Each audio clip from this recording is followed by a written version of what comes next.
Hey guys, it's Paul once again with the Holy Order of the Righteous Brotherhood, also known as VHScollector.com, here to give you a VHS review of Gourmet Zombie Chef from Hell.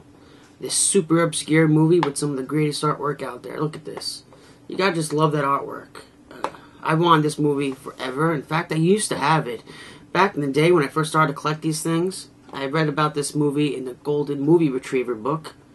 One of the older editions. It had this title in there and I read about it and I knew I had to have it. Just look at the title. That's friggin' awesome. Gourmet Zombie Chef from Hell. There actually isn't any zombies in the movie. The movie has absolutely nothing to do with the zombies. In fact, the plot is like the opposite of zombies. It's about people who live for all eternity. It's a weird thing, but we'll get into that later. But look at the cover. A friggin' meat cleaver chopping up an arm on a cutting board with some wine and some vegetables, and it's gory artwork in the most classy way, and that's what I love about this. They make it look so classy, yet it's so gruesome at the same time. You just gotta love it. On the back, what we have is some images from the movie. They're not screenshots of the movie because the footage of the movie is so absolutely terrible that the screenshots cannot look this good. These are obviously taken by a still photographer on the set. They look way good. You got a guy in an apron who appears twice, so you immediately think that's the guy who's the zombie chef. Well, actually, the back of the box says that Goza is the zombie chef. It says, with Goza as the gourmet zombie chef from hell, dining out could be a permanent experience. So, but this guy with the apron who looks like a chef is not Goza. He's, I guess, the eternal friend of Goza. I think that's how he's described in the movie. And he does most of the killing for Goza. Goza has to eat the flesh to maintain his existence, which we'll get into a little bit. But I first got this movie years ago, and it was my second big box. And this was before I started collecting these things. Like I said, I loved the title, and that's why I purchased it. It wasn't torn, it wasn't faded, it was just really flimsy, it was really worn. Not being a collector at the time and being naive, what I ended up doing was cutting the box apart, lining the inside or gluing the inside with strong cardboard, and I tried to put it back together to make it nice and sturdy, but it didn't work, and I'm ashamed to say that I had once cut a box. Terrible, and for so many years I regretted it so much that I cut up such a cool box, and I've been trying to get it ever since, and now I have it. There is also a slipcase of this movie, and it was a re-release from the 90s, I believe. I think in the mid-90s somewhere that they re-released a lot of these old camp videos in the slipcases, like Video Violence, and pretty much all their big box releases were re-released in the 90s in the slipcases. And but what I like about that is that it has a slightly different catalog number. For instance, this one is CV107. The slipcase re-release was CV107A. So it was slightly different. I'm glad that they have a different catalog number because it makes it easier for us to categorize these movies or come up with a chronological order of these movies as they were released. So it makes it a little bit easier. Now, what I like about this VHS release is that there's so much to talk about, and I'm still on the box because this box is just amazing. There's a lot of things going on with the box, so let's talk about it a little bit more. Of course, it's approved by the Bob Dobbs, used by permission by the Church of Subgenius, that stupid little logo that's on all the camp video releases. It's actually a real organization. It's like a mock organization. It's not like anything serious. It's just some kind of goofy thing that started in the 80s, and there are actually people that are still part of that little organization. I believe they have meetings and stuff. I looked it up a while ago, and we have a long synopsis of the movie, and the synopsis is pretty accurate, and I should just read it just to tell you guys what it's about. A lot of these descriptions on the back of other movies are just so friggin' wrong. Like, one that always comes to mind is The Night After Halloween, where the back is like pretty much a blatant lie. It's a total twist of everything that happens in the movie. And yeah, that's pretty much the box. I love the box. Not much more I could say about this, but we're spending too much time on the box, but it's well deserved, I guess, because it's so cool. Get the big box. Don't get the crappy slipcase. I mean, I think a slipcase just sold for like $60 or $70 on eBay. That's crazy. Why'd you spend that much? Get this thing. I got paid $30 for it. This is the original. It's not a slipcase re-release. Get this. This is gorgeous. Perfect for your collection. It begins in like the 1500s or something, and Goza is being dragged through the woods by the Holy Order of the Righteous Brotherhood. He's committed the ultimate crime of killing the high priest. Throughout the whole movie, these guys, they talk like they're playing a Dungeons and Dragons game. It sounds ridiculous. It's kind of funny, actually. They pretty much punish him with eternal life. Well, there's a catch to it. I mean, all the members of the Brotherhood already have eternal life, but what he has to do is, in order to sustain his life, he must eat human flesh each day or drink blood. And I always thought that was the most bizarre punishment. That's like our own government punishing criminals with having to kill innocent people. Because that's pretty much what Goza does for 600 years. He kills innocent people so he could sustain his immortality. Terrible idea for a punishment. 600 years later, in 1986, when this movie takes place, they realize, whoops, we screwed up. It was a pretty terrible idea. Goza ends up killing, I think they say 6 or 60 members of the Brotherhood, which they should have realized in the first place that was a terrible idea. What kind of justice system is this? They're supposed to be righteous philosophers or sages or whatever they are, and this is the punishment that he's given, having to kill innocent people, which ends up affecting them eventually because several of their brothers are killed. Stupid. So after he's cursed, he has his bar, and we're given the idea that the bar is next to the ocean or next to the beach. This movie was shot in Charlotte, North Carolina. It's not at the shore. There is no real beach. So I thought it was kind of funny. You actually don't even see a beach. But I think some girls walk in with bathing suits or something to kind of give us the idea that it's a beach resort. In fact, like I said, the back of the box says that it's a beach club in Delhi. Picturesque seaside resort. Nothing like that. It looks like some grimy bar on a street corner. And really, that's all it was. Some bar that they shot this movie in. So pretty much what he does, Goza, is he has people lured into his friggin' restaurant and he kills them. And I think the first kill we get is the health inspector. He ends up getting killed by having a machete in his face. It just goes right into his mouth. Not down his mouth, but across his mouth, which of course in reality wouldn't kill you, but that's the situation in all slash films. People die way too easily in movies. I mean, someone gets a pencil in their eye, they die. Terrible idea. I mean, come on, Goza. Someone's gonna come looking for the health inspector. Which eventually does happen, but you gotta remember, it doesn't make sense. Like, Goza has been doing this for how long? And they haven't found him yet? And he's so sloppy. So after that, Goza's talking to some of the customers, and he talks with like a really evil accent. Like, you know what he sounds a lot like? He sounds a lot like that guy from Mardi Gras Massacre. The guy who wants to sacrifice things to his Aztec god or whatever. Sounds just like that. The very cliche Batman villain accent. It sounds terrible. And I mean, if I was talking to the owner of a restaurant, he was talking to me like that with a scary looking face and that evil accent, I wouldn't want to go there. But these people seem to be pretty friendly with him and not creeped out. Just like in Mardi Gras Massacre. I try to stay away from those friggin' weirdos. But they don't trust their instincts and they end up getting killed.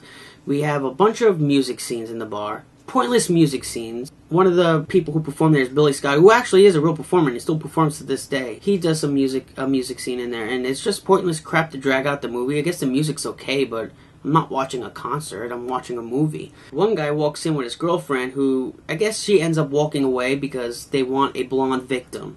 So she walks away while he sits at the table and orders his food. He gets his burger, worried about his girlfriend not coming back. Her name was Stella. And what he finds in his burger is her ring, just lying right on top. Which I thought was, how the hell did that happen? I mean, it's on the grill, you're flipping burgers. Of course, you're supposed to assume that his girlfriend was chopped up and put into the burger which he was about to eat.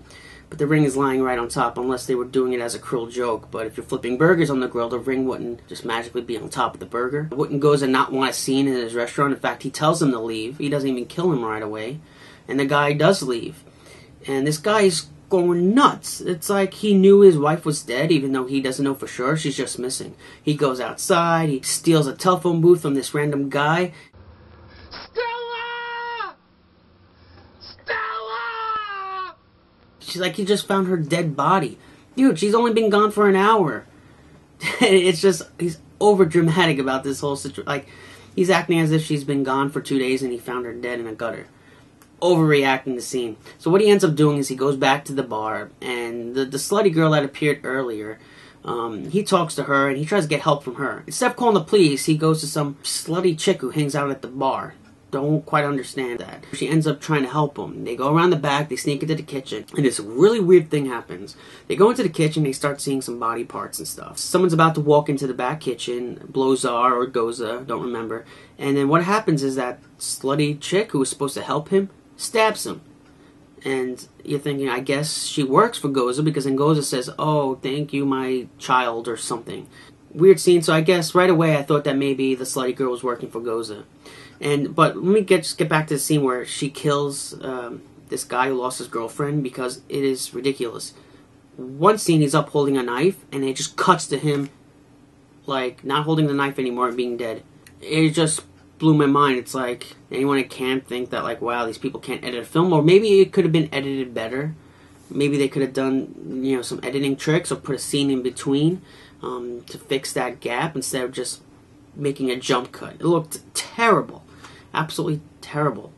The next scene, Goza's in the bar with these chicks, and they're all dancing, including the slutty girl, for no good reason. It's just a waste of time. And I think he poisons them at one time, puts something in their drink, but you got these girls, they're just dancing to music, and they look terrible. So it's not easy to watch, and Goza can't dance. I mean, it's a kind of goofy scene, maybe you could laugh at it, but it lasts way too long.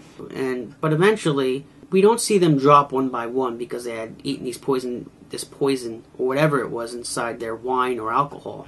We just cut straight to them lying dead on the floor, which is terrible. Like, I want to see them drop or suffer, not to sound evil, but I'm watching a horror movie. A movie called Gourmet Zombie Chef from Hell. I want to see something crazy.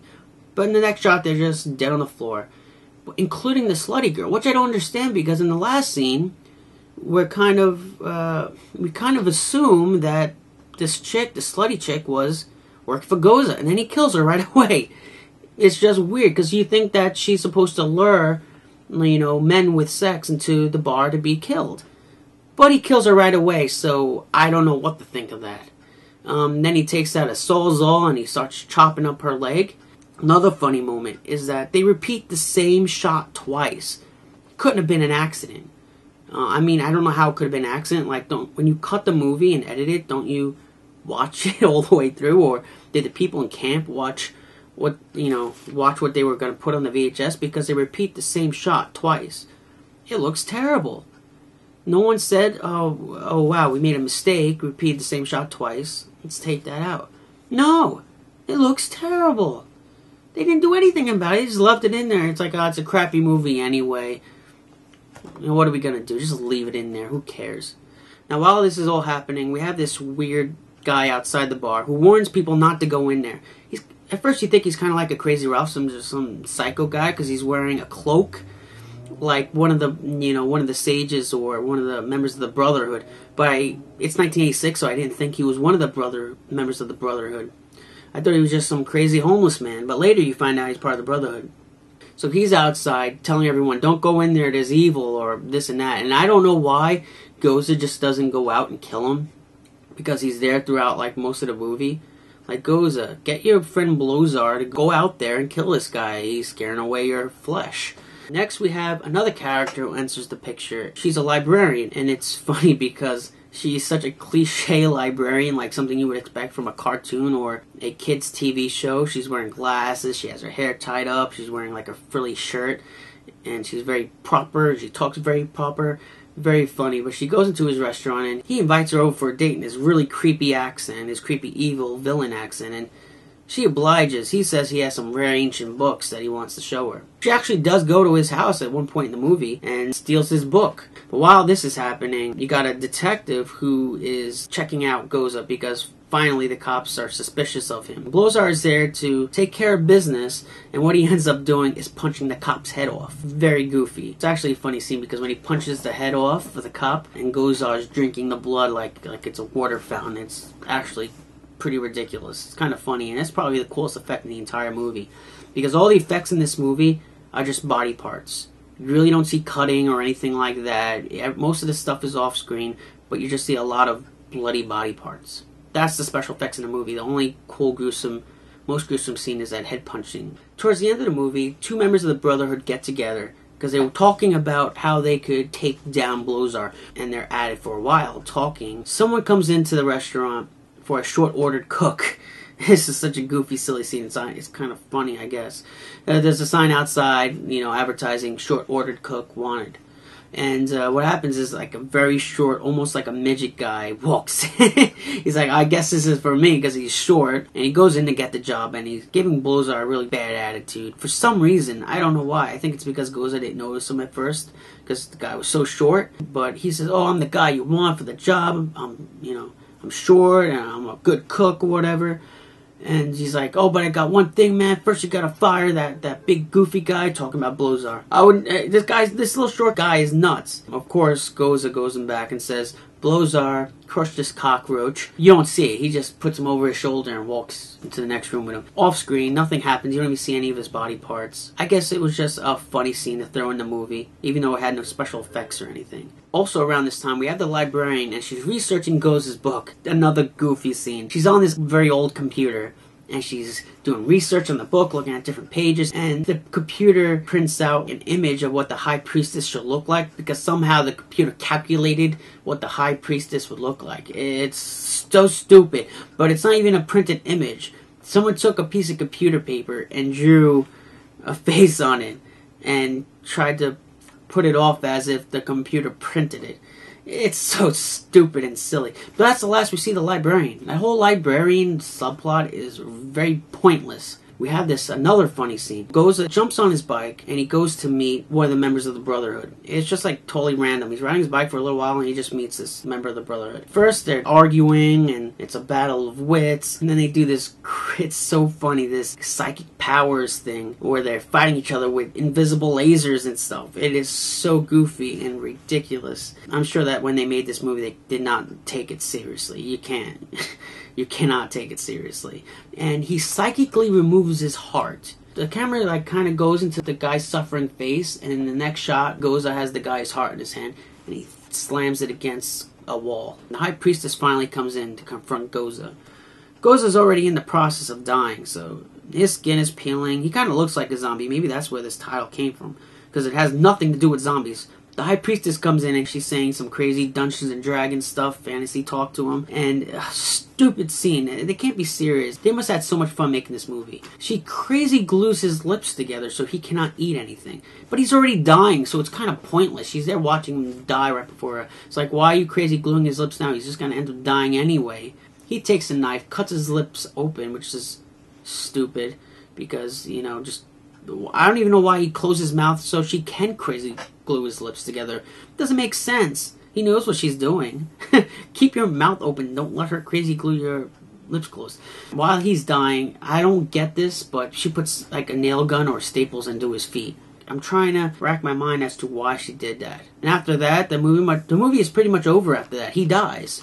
And the Brotherhood takes over the bar. And they're there hanging out at the bar. The end. That's the whole movie. It's so terrible, but it's actually pretty entertaining. It's like a classic, cheesy cult movie. Unlike Nick Millard's films, or at least most of them, which are just terrible and unentertaining. This is actually pretty entertaining because it's so bad. Even though there's a few scenes that I absolutely hate, like with the dancing for no reason. When they're dancing forever, that's bothersome because it's just pointless crap. But there are a few entertaining things in this movie. I mean, there's a lot of interesting things about this movie. You got the cover, you got the name, you got some of the silly sequences like punching the guy's head off, crazy gluing the lips, stapling the feet. There's a lot of goofy things in this movie that make it worthwhile. So I would recommend anyone watching this. It's not so bad. But I must say that the movie's picture quality is terrible. Absolutely awful. I've seen this on 2 different VHSs, the one I used to have and this one, and they both look the same. They're absolutely terrible. The movie was shot in Super 8. I mean, at least it appears that way. It looks like it's definitely shot on film, but it has to be shot on Super 8 because the picture quality doesn't look good at all. The lighting is terrible. The music is the same 3 electronic songs over and over again. Just drives you nuts after a while. There are some live bands playing music, I think, in 2 sequences in the movie, which I guess is a lot better than the electronic stuff. So that's pretty much Gourmet Zombie Chef from Hell. I think I pretty much talked about every aspect of this movie. Not much to say about the actors or the director because they really didn't appear anywhere else. Can't find any information about them really. Everyone who was involved with this movie were nobodies, just friends of friends, and they can't act. You can tell that they're just, it feels like they're reading, cue cards, or, they try to memorize something. You could tell they weren't actors. Clearly they weren't actors. They were just ordinary people helping out a friend. And really, that's what a lot of these type of movies are. Just someone trying to invest some money to make a little movie and have some friends help out. It's like a small business opportunity. Yeah, that's how things were in the 80s. Nowadays, anyone can make a movie. But then you can make a crappy movie like this, or even Death Nurse. You can make such a crappy movie and have it be released across the country, or even some cases, overseas, because the UK has a VHS release of this, believe it or not. I don't know what that one looks like, but this one looks pretty terrible, believe it or not, considering it's film, because, you expect the SOV stuff to not look so good, but this one's shot on film and the print looks terrible. So if you can get your hands on the big box, definitely do it. The slipcase is a little easier to get. I don't know why that auction recently went for so much money. It boggles my mind, honestly, but this one is the one to get, so I would say get it, put it in your collection, put it alongside your other Canton Video big boxes because they look so good together, and cherish this amazing artwork. This has been Paul with another obscure VHS review. Look forward to more reviews in the future. And check out VHScollector.com, of course, and submit your scans. I'm always looking for new scans, guys, so come on by.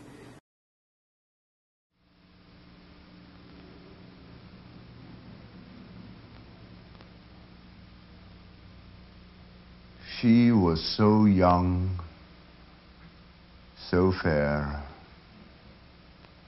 so tender. It's a shame I had to eat her. Don't chastise me. You eat hooved animals on sesame seed buns. Hold the pickles, hold the lettuce. Special orders don't upset us. Don't chastise me for what I do. Don't chastise me.